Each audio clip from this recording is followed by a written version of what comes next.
আইজান blog.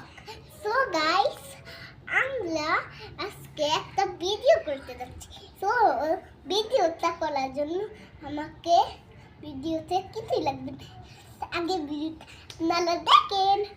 So guys, মাই sofa আইজান, আজকে আমাদের এইখানে অনেক বৃষ্টি হয়েছে, এজন্য বর্ষাকালের বৃষ্টিতে হবে এখন, তাই না?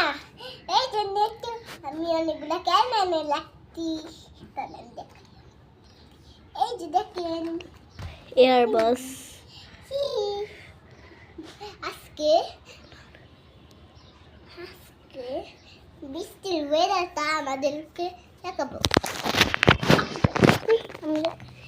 দেখেন কি সুন্দর ওয়েদারটা, দেখছেন বন্ধুরা? এখন আজকের মতো আমরা ভিডিওটা এখানেই শেষ করতেছি। Bye bye.